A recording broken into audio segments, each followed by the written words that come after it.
Hi, it's James here from the Sprinkle Donut Forge down in Moscow, Texas. And today, Jared here from Veteran Iron & Wood is going to teach me how to make charcoal. So, there you go. Hi, it's me, Jared. So, I'm going to show you the absolute simplest way to make charcoal. All you're going to need is one 55-gallon drum with a hole punch, about a ½ inch hole punched every 4 inches or so, about an inch up from the bottom. And then, of course, a locking lid. That's going to be a flat, which is currently housing our kindling, and a ring. Now, speaking of kindling, you are going to need several different sizes of sticks.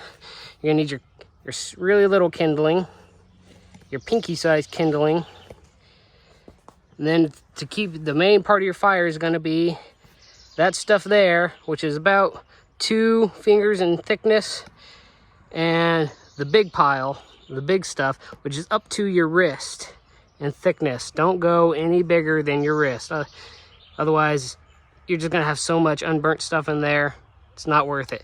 But that stuff's going to charcoal up nice, and that stuff's gonna charcoal up nice. I know that pile doesn't look all that big, because while the fire is burning, we're gonna be busting up that stuff over there. Now, short, sweet version is, you make a fire in this, and you just keep putting stuff on it until it gets to the top and you cap it. But it's a lot more complicated than that in reality. So I will take you when we get to a finer point and point it out to you. Before I forget, so you have ample time with which to make your charcoal, if you want a full 55-gallon barrel, it's going to take around 5.5 hours, depending on how big of sticks you throw in there. Okay, we're gonna get this started. Now, usually I just use grass, but we're in the wet season now, so I'm gonna use some fat wood to get this lit. I've got an old piece of half-burnt material in here. I got a bunch of fat wood propped up against that, and my fine kindling here on top of that. Now, the fat wood's gonna stay lit a long time because it's full of pine tar. And we're just gonna let that burn our kindling, our super fine kindling.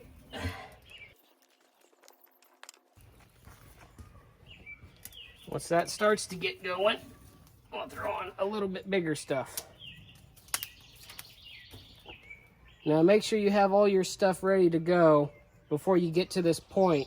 If you think you have enough wood, triple it. Because once this gets going, there's no stopping without starting completely over, and it's going to go fast. That's basically it. Once this stuff catches, I'm going to have to throw more on. And here in the early stages, it's pretty much just playing catch up with the fire, making sure it's got enough food to eat.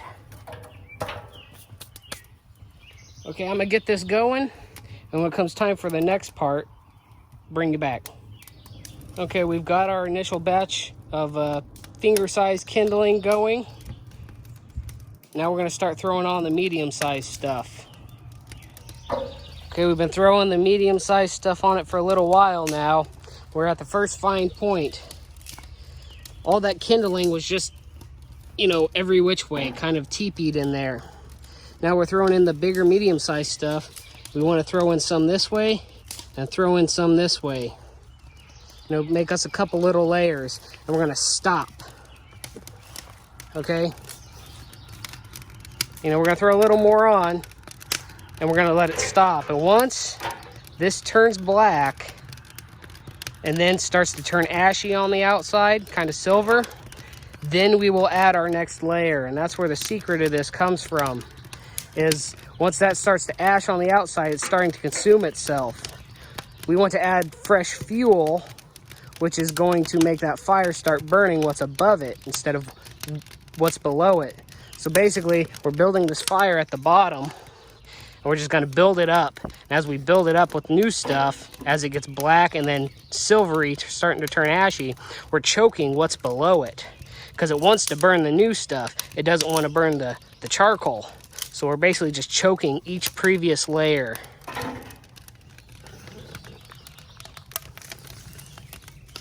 Okay, we just threw on our first load of the large pile, and now we're taking some of this medium pile and throwing that on top. What that's going to do is to help make that fire jump up, because there's smaller stuff to burn, and it's also going to help that big stuff start catching since there's heat below and heat above. Now, we're quite low on our big pile, so next I'll take you over here and show you how we process the big stuff. Now to process big pieces, you know, up to wrist size, you're gonna select a nice stout tree with a V in it. What we're gonna do is take our larger piece, put it in the V, about 8 inches, 200 millimeter, break it.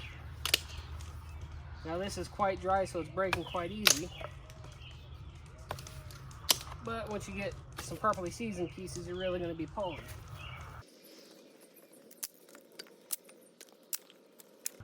And now we've done a couple, we just scoop up the pile and throw it in the barrel.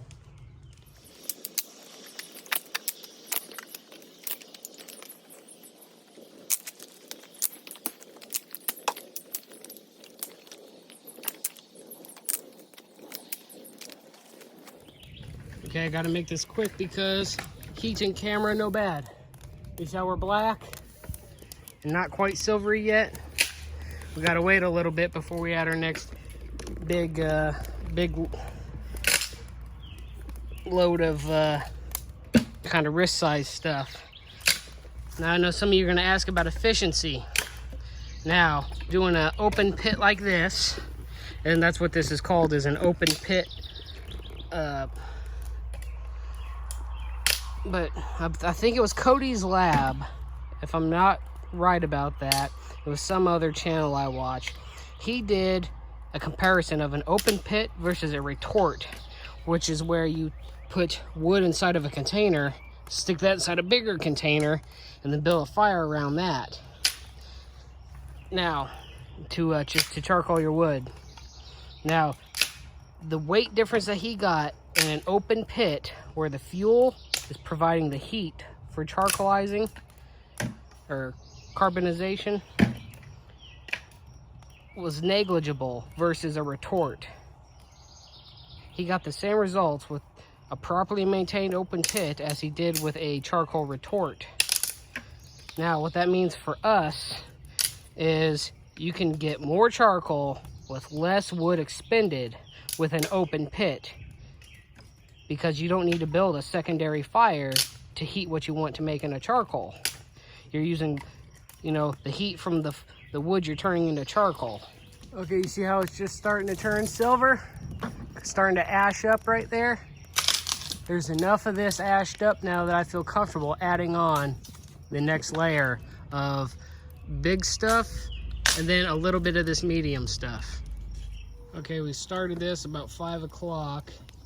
It's about 7:45 now. And it's about halfway full. You can't really tell, but halfway full.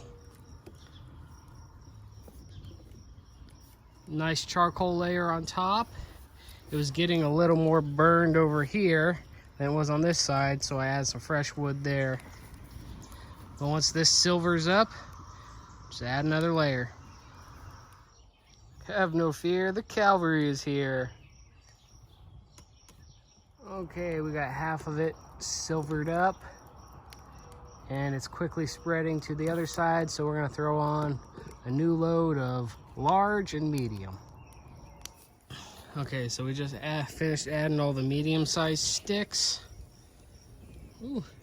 As you see how the old ones are this way, and these new ones are mostly this way.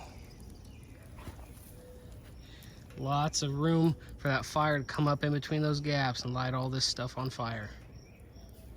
Okay, we are mostly silvered on top, and we're about 3/4 the way up. It's getting kind of dark, so I'm going to end this. Bring this up. Now, you can cheat and get a little extra out of it. Up there, I got a bunch of stuff that's about pinky size, finger size. I'm gonna throw that on top of there and then cap it, and the residual heat will fully carburize or carbonize those pieces.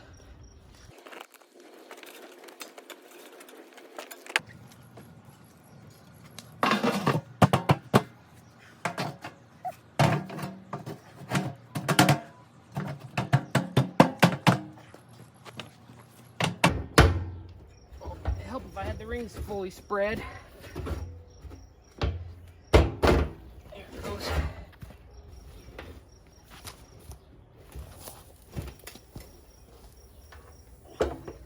Go. Now this lid is old and rusty, so I gotta throw some dirt on the holes.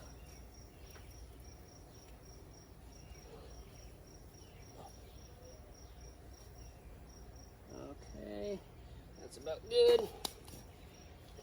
Now I can take my shovel.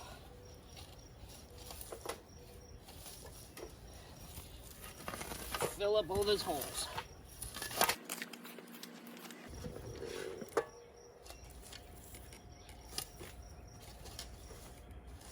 Okay, well, I'm gonna finish throwing dirt up against the bottom of this, and come back tomorrow morning and extract our charcoal. Okay, it's the next day. The barrel's cooled down. Now I've already dug out the dirt around the vent holes, but one thing I like to do before I open it up, tip it over, is take a stick and make sure all my vent holes are clear for the next firing.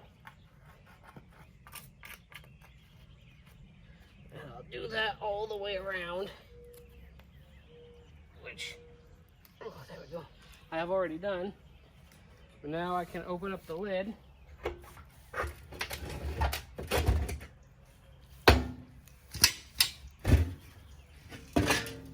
And you can see the masses of charcoal in here. Now some of the stuff that I threw on top, probably right here on the end, it looks like it hasn't completely charcoalized, but this side of it did. But up here on top, the stuff I throw in at the end, it doesn't always charcoal. But below that, that's just pure charcoal.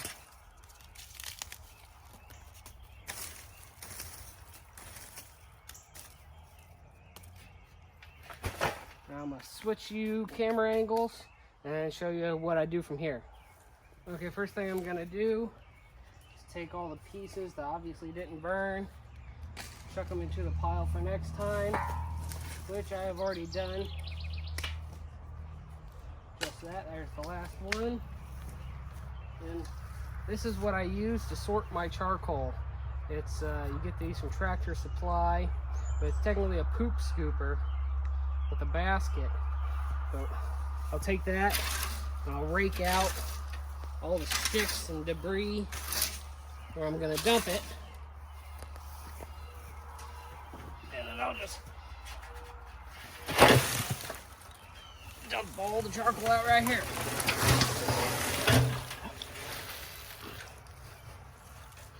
Return the barrel to its perch. And I have a mass of 5-gallon buckets that I will just scoop, classify, dump. Scoop, classify, dump. Rinse and repeat until I have this pile gone. And then I can commence another burning when I need it. Well, I hope the information presented here helps you. And I'd like to thank James for helping me amass the massive amount of wood it took to make all this. Thank you. And I've enjoyed being amongst a successful charcoal making endeavor, as mine have not been so successful in the past, but now I know how to do it. Thanks to Jared here. Thanks for watching. See you in a minute. That's great.